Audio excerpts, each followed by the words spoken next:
Hey y'all, Somno Superman again, back with a chapter review and discussion for One Piece chapter 1026 called The Pivotal Clash. I love this chapter, as always. Big fan. Like, when I read it Thursday night, like, holy shit. I was so shocked. It was kind of unreal. But yeah, this one starts off with a cover request of Nami and Leo making clothes for little lion cubs, which is nice and sweet. When we just get right back into it, it shows us the flower capital where the fire festival is going on. I don't remember if it's a fire festival like in the flower capital and on Onigashima. I think it is though. So yeah, we'll just go with it. So it's a fire festival. You got Tenguyama no Toku just kind of chilling. Tenguyama thinking about when Otama left, because apparently he did not approve of it, which makes sense since she's a child. And then he just says, "There's no way to know since she's across the sea." And this is where Onigashima just kind of breaks through the clouds. So next chapter, we may see the citizens of Wano like freak out because they see the huge flying island. But then we got the Marys just questioning what they see, but telling all of Onigashima that there's two dragons up top: Kaido, the Azure Dragon, versus a pink dragon being ridden by Straw Hat Luffy. And then Queen's confused, or Queen is stating that Yamato must have been the one keeping Kaido busy. Then we got Kaido versus Momo and Luffy, or Kaido shoots his blast breath, and Momo just avoids it because he can't shoot his own like Luffy wants. And then Luffy tells Momo something. He's like, "No, I can't do that." And Luffy just jumps up and does his elephant gun, knocking Kaido to the floor. And then you got the brief little flashback of Luffy telling him to bite Kaido, and Momo saying he can't. But then you have his flashbacks to where he sees. To me, this also like confirms that Lady Toki is dead. Kind of shitty or whatever, but none of that other future time jump shit that's been mentioned in the past. Like, this is her body on the floor in Momo's flashback when he's being held by Kaido. So I would say Toki is just down and will not come back, which I'm cool with. And then Momo legitimately actually bites Kaido, and you see Kaido like scream out. All he says is "ah," so I don't know like how much damage it did to him, but it had to do some amount of damage. And then Yamato tells Momo to get away from Kaido as Luffy goes in and punches Kaido. I don't know if that like hints that Yamato also has future sight hockey, at least like a little bit, because I don't know. That was just like my first thought. Like, why did Yamato say that at the time? Because if Luffy is just punching Kaido, then it shouldn't really affect anything. I don't know. Then we go to the. I don't know who's saying this, but it says dragons bring storm clouds with them. So that's the last we've seen of the moon. And it says we're back at the treasure repository, which is where Jack was fighting Inuarashi. And you got Inuarashi out of his Sulong form. Jack stating he was almost down. If he just got hit one more time, he would be down. And then you got Nekomamushi versus Perospero. Perospero saying, "You didn't have bad luck. I just had better luck." Which I think Perospero sucks. That's a good line. Like, it is.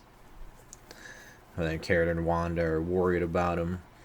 And then it shows the samurai and, the beast pirates being like, "Momo." They said Momo? And Luffy tells Momo, "You just took a bite out of an emperor. Do you have anything left to be scared of?" And Momo says no. So that could be the turning point for Momo to stop being a little bitch. And Luffy does tell him to fly and stop Onigashima. So it could be that Momo now tries to catch Onigashima so it doesn't fall after Luffy defeats Kaido.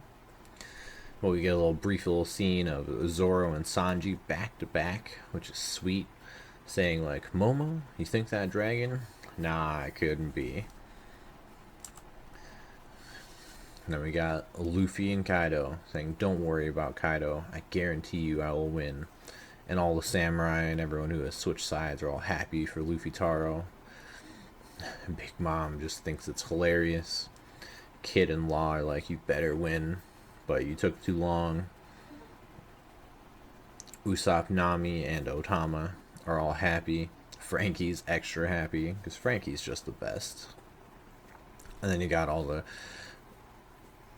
former prisoners. Yeah, all the former prisoners who are still wearing their prison robes.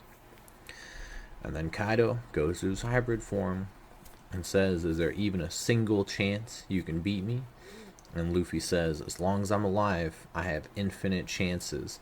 And then they have their clash of hockey where they don't touch. When I saw this, oh my god, that was so sick. Like, Luffy finally did it. They got the touchless clash, which was baller. And then the very next page, you see the sky split apart, and the Mary is reporting it. It's like, "Reporting in, the clouds are splitting." And then it shows the Mary get knocked out. Because we know it's a clash of conquerors hockey. So it makes sense that this random Mary who was also on the roof just couldn't hold up. But with that, the clouds split. So the moon is revealed again. You got Jack and Sparrow both being shocked and worried. And then Inuarashi and Nekomamushi saying, "Don't say a word." And what were you saying about luck? Odin one sword style. And with Feline Frenzy from Nekomamushi and Canine Cleaver from Inuarashi, they just knock them both out. And it states, eldest son of the Big Mom Pirates, Sparrow, down and out. Lead performer, the Animal Kingdom Pirates, Jack the Drought, down and out. And then it ends with a scene of someone hiding behind a wall stating, "I can't believe Jack got defeated, but that's not my problem." And that is Lord Orochi. So he is still alive, which at this point isn't really a shock. I stand by the fact I think he has one life left, and the next time he gets cut down is when he'll actually be defeated.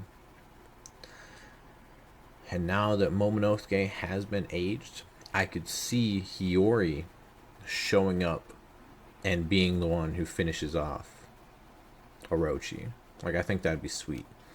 Since everyone else is already here, I don't know exactly how that would work. But also, if Hiyori was in the Flower Capital, it could be that that's how Hiyori gets to Onigashima. I don't know how, but it would make sense. But man, when Luffy finally did that clash, that was baller. So this cements him as one of the emperors of the sea. There are some questions after he got announced as being the fifth and stuff like that, but nah, this cements it. He has all the followers. He can do a conqueror's hockey clash that parts the clouds. Like, that is baller. If you want to be specific and you like look into it too much, if Kaido's on the left and Luffy's on the right, it does show that there are technically less clouds on the right, like, if that makes sense. I made the joke months ago now about the fireball that went at Luffy, Kid, and Law, where like none of them dodged it, and Luffy like dodged it the last, I guess. Like, he was the highest one in the air when they got knocked out and shit like that. So if Oda is being like very critical and very specific when he shows shit like this, then it does technically show Kaido is still winning, because it's more pushed to Luffy's side. And when they do clash, you do see Kaido on the left and Luffy on the right. So I don't know. That's just how my thought process works. Something else I thought of that like bugged me a little bit is back when Shanks and Whitebeard are first shown to us as interacting on Whitebeard's ship. They clash, they part the clouds. It's the first time we've seen the clouds parted like that, to the best of my knowledge. and their weapons actually did touch. There was no gap, there was no air. It was sword on halbert or whatever the fucking Whitebeard's weapon is. It was still really cool, but every other time we've seen it since then, I believe there has been a gap, like air, like they don't touch, and there's still a clash. But man, Luffy does say the line, as long as I'm alive, I have infinite chances. This kind of goes back to Basil Hawkins during like the big war way back when, because every time he would look at Luffy's chances, they would never go down to 0. So Luffy's luck is that he does always have chances. Like maybe that's the actual key of the Straw Hat, gives him infinite chances. I don't know, it was just something I thought of. But woo, there's no break next week. This chapter was fucking fantastic, and I am hyped, looking forward to it. And with this, there's really only 3 people that have to be defeated: Queen, King, and Kaido, the top 3. And at the moment, we got Luffy versus Kaido, Zoro versus King, and Sanji versus Queen.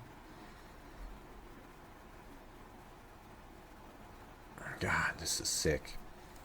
And if you do think about the whole Orochi thing, because Nekomamushi was on the treasure repository under the dome. I don't know what floor that's on. Shit. Sorry. Yeah, Jack and Inuarashi. They're in the treasure repository, I guess. Outside of it. I don't know. But clearly Orochi is somewhere visible to that.